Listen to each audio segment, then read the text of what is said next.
Phone tapping తో తెలంగాణ ఆత్మగౌరవాన్ని తాకట్టు పెట్టారని కాంగ్రెస్ విప్ బీర్ల ఐలయ్య విమర్శించారు. సిట్ అధికారుల్నే ప్రశ్నిస్తామండం అహంకారానికి నిదర్శనమన్నారు ఆయన.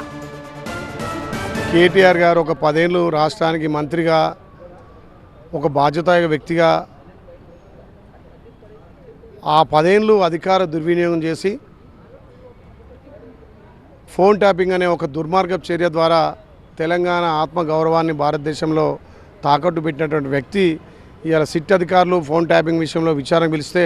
నేనే వాళ్ళని ప్రశ్నిస్తానని చెప్పి నేనే వాళ్ళను ఎదురు ప్రశ్నలు వేస్తానని చెప్పి ఒక దుర్మార్గంగా ఇంకా కూడా అహంకారపూరితంగా ఫోన్ ట్యాపింగ్ అనేది దేశ భద్రతకు ముప్పు వాటిల్లినప్పుడు అధికారులు చేసేది ఫోన్ ట్యాపింగ్. కానీ రాష్ట్రంలో ఏ ముప్పు వచ్చిందని 10 ఏళ్ళు రాష్ట్రంలో అధికారం మీరే ఉన్నారు, మళ్ళీ మూడోసారి ఫోన్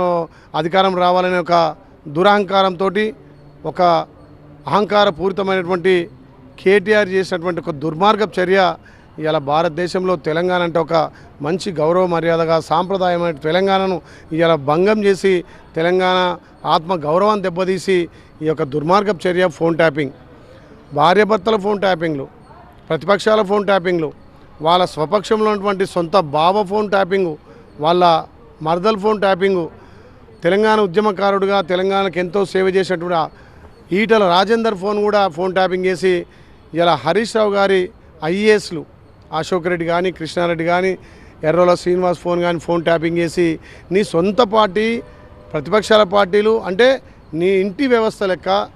ఫోన్ ట్యాపింగ్ చేసి ఒక దుర్మార్గపు చర్య కొడగట్టి ఇంకా శుద్ధపూస మాటలు మాట్లాడుతుంటూ కేటీఆర్ తస్మాత్ జాగ్రత్త, నువ్వు చేసినటువంటి దుర్మార్గాన్ని తెలంగాణ ప్రజలు గమనించరు.